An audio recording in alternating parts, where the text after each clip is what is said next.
The crimson liquid cascaded down the man's throat as I withdrew my fangs, leaving twin puncture wounds that gleamed wetly in the starlight. His body went slack in my grasp, and I released him, watching as he crumpled onto the frost-covered pavement.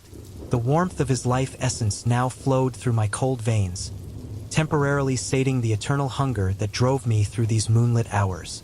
I inhaled deeply, not from necessity, but from ancient habit, tasting the metallic scent that lingered in the crisp winter air. I wiped the blood from my lips with the back of my pale hand, skin that resembled polished ivory under the moon's glow. Unlike those ridiculous sparkling creatures from modern fiction, my flesh held only the subtle luminescence of moonstone, beautiful yet terrifying in its otherworldly perfection. The man's corpse lay motionless on the cobblestones, already growing cold. His purpose had been served. I sensed the absence of life within him, a void where once warmth and breath had resided. I approached the first dwelling on Maple Street, a modest two-story home with white shutters. The doorbell's chime echoed through the night silence. A woman in her 40s appeared, wrapped in a terry cloth robe, her hair disheveled from sleep. Her eyes blazed with irritation as she demanded to know why I had disturbed her rest at such an ungodly hour.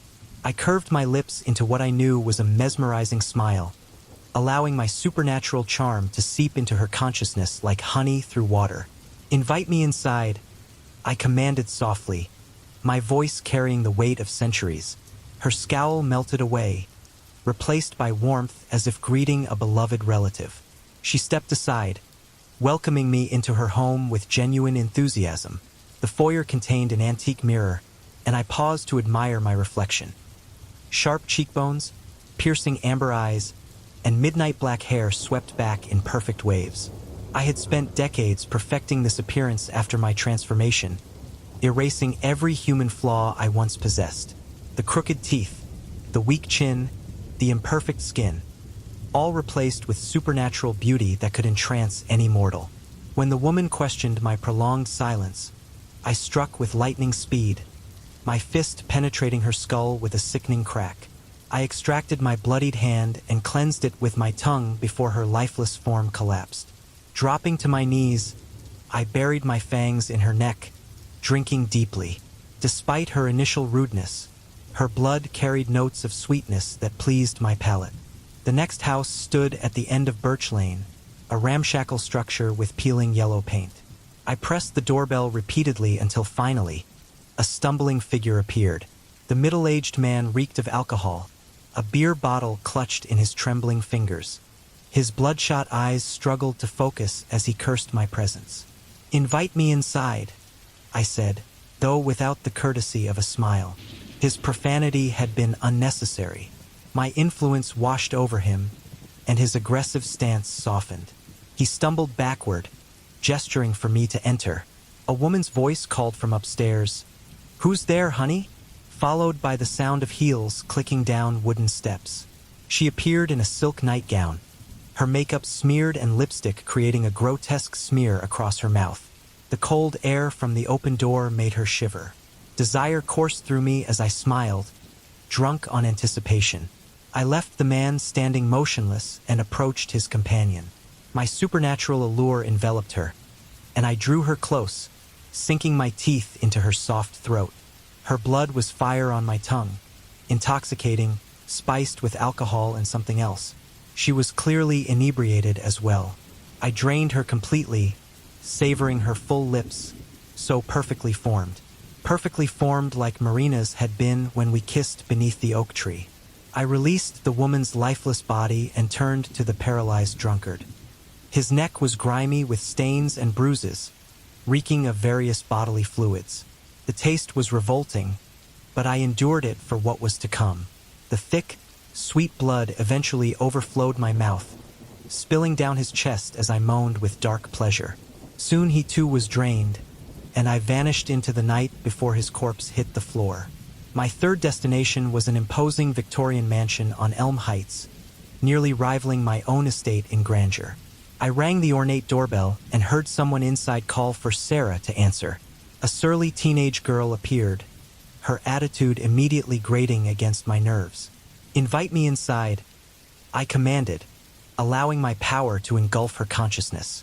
Her hostility transformed into admiration as she praised my magnificence, ushering me into the opulent entrance hall. Her family occupied the living room, parents on the sofa, a younger boy at the kitchen table, and an infant cradled in the father's arms while the mother held a colorful rattle. I extended my claws and drew them across Sarah's throat in one fluid motion. Her head separated from her shoulders, leaving her body standing upright like some macabre headless horseman. "Dear God!" the mother screamed in terror, the father's face drained of all color. He passed the baby to his wife and rose unsteadily, his eyes boring into mine with desperate sorrow. I read his thoughts. He intended to retrieve a weapon from the drawer, but my magic held him frozen in place. The same paralysis claimed the mother and son. I even stilled the infant's movements. Fear was exhilarating, but I despised the accompanying screams. This way, I could feast on their terrified expressions without enduring their vocal protests. I drained Sarah first, a simple task given her condition. Then the parents, both bland and unremarkable. They must have lived equally mundane lives. Finally, I approached the boy, noting his auburn curls and constellation of freckles. A memory flashed. Similar hair, but redder, and a freckled face that had once meant everything to me. I staggered backward with a sharp intake of breath. After regaining my composure, I closed my eyes and bit into the child's delicate flesh. It carried the scent of earth and leaves. He must have been a tree climber. The red-haired boy filled my thoughts again, scrambling up an impossibly tall oak. I heard my own voice, younger and warmer. "Be careful, Thomas. That branch won't hold you." I reached out, ready to catch him if he fell. I jerked away, nearly retching up the consumed blood. Fortunately, such bodily functions no longer affected me. Thank the darkness for small mercies. I used my power to stop the boy's heart silently and approached the living room where the infant lay in her deceased mother's embrace. Her skin was porcelain pale, dressed in a tiny lavender gown with matching ribbon in her sparse hair. Fighting against sudden hesitation, I bit into her small collarbone. Catastrophic mistake. The vision struck like lightning. She was on the floor, crying and reaching for me with tiny hands. I was sprawled on cold marble tiles, too weak to even call her name. But I thought it. "Rosalind, Rosalind, please, spare Rosalind." He didn't care. Even hearing my mental pleas, he remained unmoved. He stood in the doorway, his dark cloak shimmering in the corridor's dim light. Then, with inhuman speed, he was beside the crib, lifting Rosalind. He tore her limbs away as I watched helplessly, tears streaming down my paralyzed face. Then he lay beside me, draining my blood while cackling at my sobs and gasps, whispering, "Infant blood is always the finest vintage." I expelled all the blood violently, coughing and sputtering. Eternity seemed to pass before I could stand and clean my mouth. My magic crushed the baby's heart, but I had already disappeared before its final beat. I reflected on these disturbing episodes. Previously, consuming blood from young blonde women triggered memories of her, Marina, so I avoided such prey. Last month, the drunk woman's lips reminded me of Marina again, leading me to eliminate full-lipped young women from my hunting. I had even considered feeding exclusively on men. But tonight was different. This was my first time drinking from children, and it summoned memories of both Thomas and Rosalind.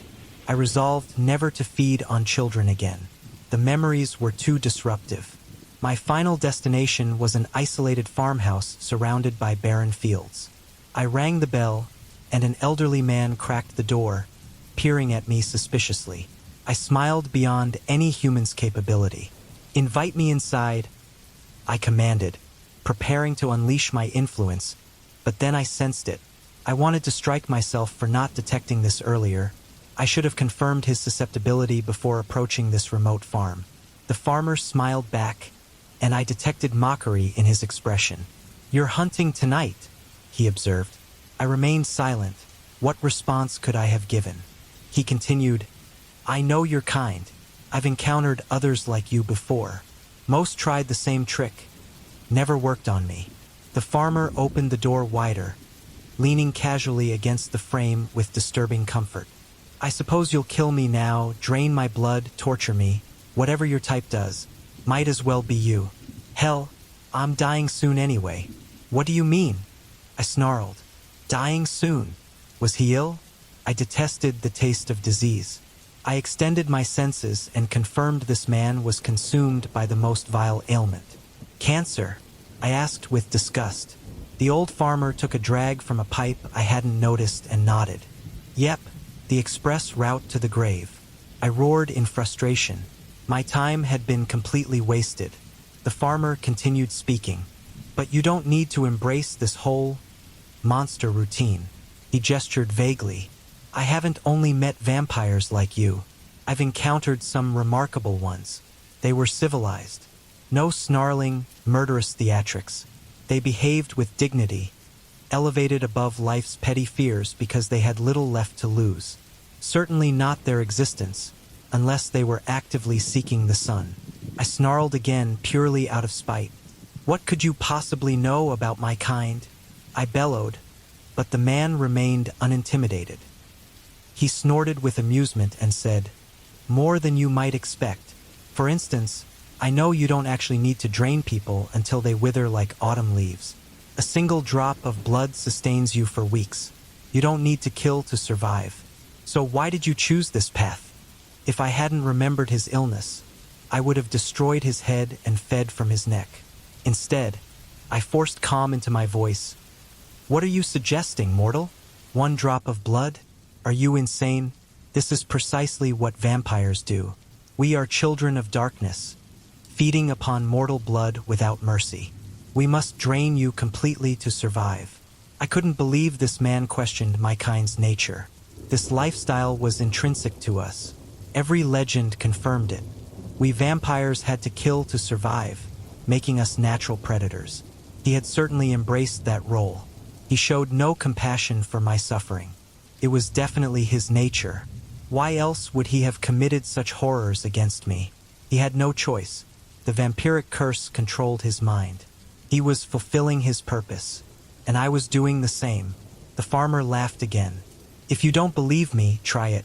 Take only a drop and spare the person. You'll discover you'll be perfectly fine. He drew on his pipe. They turned you young, didn't they? Not that it matters. You vampires can alter your appearance at will. Rage boiled my non-existent blood. What foolishness you spout, and to pry into my past. I should tear your throat open immediately, but I couldn't prevent the memories from surfacing. They were dead on the floor. Marina's golden hair soaked in blood, Rosalind's torn body. I saw myself at the table, wondering why I still existed, breathed, walked, wondering why they all perished but I remained. Yeah. Tear my throat, sink your fangs, hiss dramatically. All that performance. The farmer mumbled with amusement. I just want you to remember. This whole gothic horror act is completely unnecessary. No, quite the contrary. It is absolutely necessary, I replied. You understand nothing. You think that because you've learned a few vampire facts you now hold power over me? What a fool you are. Most of what you've said is false. It's actually quite simple. If only you heeded the tales of our kind and remained vigilant. The fairy tales are nonsense, the farmer said, exhaling pipe smoke. Of all the vampires I've encountered, you're the only one performing like some theatrical villain. Then you've either met imposters pretending to be vampires, I said, or you've met none at all and fabricated everything. I had to admit the farmer had gotten some details correct about vampires, our aversion to sunlight, our shape-shifting abilities. But those were common knowledge or lucky guesses. If only I could read his mind.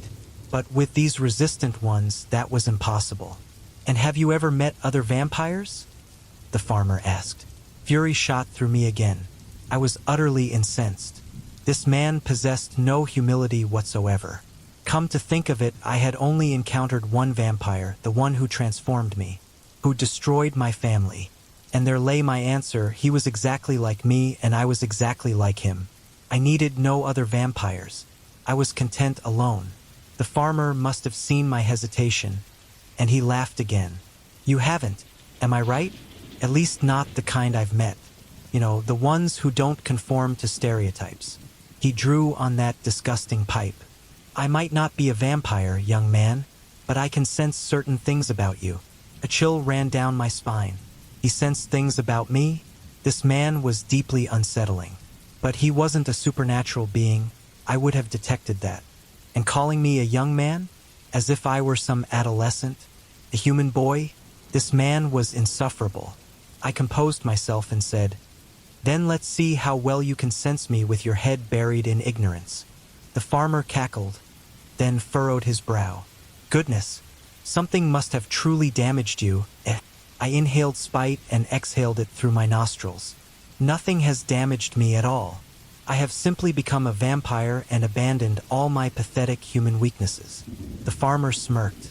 "And yet you still breathe air you don't require." I wanted to threaten him with death again, but remembered his indifference to it. I breathed angrily through my nose, ensuring I appeared thoroughly menacing with my scowl. I had to look menacing. Vampires were always menacing. "I can see your grief, lad," the farmer said, his tone somewhat gentler. My scowl deepened. "Stop playing the fool and attempting to guess about my existence. You are merely human. You cannot read my mind or my history. I, however, can read everything about you." I was lying. Again, those like him were unreadable. I had encountered a similar human man before and asked my power why he was that way. My abilities had revealed that he possessed magical potential. He could transform into a supernatural being, including a vampire. I couldn't recall the complete hierarchy of magical beings or the methods of magical activation, as I had no interest in creating others. I wondered why the farmer hadn't asked one of the vampires he'd allegedly met to transform him. I wondered if they had even informed him of his potential. Not that it mattered. I had no intention of turning this unsettling old man into a vampire. Who knew what absurdities he would commit with such power? Just as with the previous man, this farmer's fate was sealed. The farmer scoffed, placed the pipe between his weathered lips and said, "So please, read me." He gestured to himself. "You're not worth my effort," I said. "There is surely nothing fascinating about you. You are just a farmer, a human farmer. I only bother reading lives that promise excitement. Yours promises the tedium of tonight's sky." The sky was a dull charcoal tonight, nearly devoid of stars, as tedious as the farmer's clothes and complexion. He smirked again. I loathed that smirk, revealing his missing teeth and the decay of the remainder. "I won't argue with that," he said, exhaling smoke. "So, Mr. Vampire, since you've decided to play the stereotypical monster from fairy tales, are you going to drain me dry and leave me on the doorstep for my neighbor to hopefully discover my corpse someday?" "No," I said. "You reek of illness. You reek of mortality." "Well, I'll be damned. I hadn't noticed." The farmer snorted, that pipe in his mouth again. I frowned. "No, I didn't say I wouldn't kill you. I simply won't drink your blood. It's contaminated with that cancer of yours." The farmer cackled again and said, "Well, you may do as you wish. You are, after all, so much more powerful than me." "Correct." He removed the vile pipe from his mouth and reached inside his shirt collar. "But since you are a vampire, Mr. Vampire," he pulled out a pendant I hadn't noticed was hidden beneath his shirt. "You're afraid of this, right?" He displayed the pendant, and I hissed and leaped several steps backward when I saw it was a crucifix. The farmer erupted in laughter, and I hissed again. That disrespectful, arrogant fool. He then tilted his head and said, "But why do you fear it?" Well, what did he think? Because it harmed us. It stung and burned us to look at it, and then I realized I had never actually been injured by a cross. I had always simply fled upon seeing one. But if I were to approach it or touch it, I was certain I would be burned. All the legends said so. "It doesn't actually hurt you," the farmer said. "You're just convincing yourself it does." He tapped his temple. "I know. Those other vampires told me." He smiled with his mouth open, revealing those horrid teeth again. My insides churned with rage, yearning to be unleashed upon this pitiful creature. The farmer motioned toward himself. "Come on." Come back close. This won't harm you. It's just a pendant. What? Is a powerful vampire such as yourself afraid of a little old cross? He was mocking my speech patterns now, I realized. I growled and extended my fangs, and in a whirlwind that scattered fallen leaves from the ground, I was before him again. My claws slashed through his neck. His head hit the ground and rolled several times in a pool of blood. It came to rest face up, with that despicable, revolting smile still carved into the farmer's features. I didn't want my victims to die smiling. I wanted them all pale with terror at the sight of me before their final breath. I commanded my magic to turn down the corners of the farmer's lips and raise his brows. Now the face showed only fear, not merriment. The moonlight cast a faint glimmer on the cross resting on his chest. His body lay directly at my feet, yet I felt no pain. It must only function upon direct contact then. As I had read in the legends, many hunters burned vampires by pressing wooden crosses against their skin. Or perhaps that was the issue. This cross wasn't wooden. It appeared metallic. I reached out to touch it, to test if it would burn me, but only an inch away from the cross, I pulled back my hand and growled. It wasn't worth the risk. Why would I want to be burned? My loss of pain and pressure sensations that came with vampirism had been a blessing, after all. What was I thinking? Descending to such masochistic experiments. It was truly him, the farmer. He had clouded my judgment with his manipulations. With a final disgusted snarl over his disease-ridden corpse, I turned away, summoned my bat wings, and soared toward the silent sky, searching for a mortal who would invite me inside.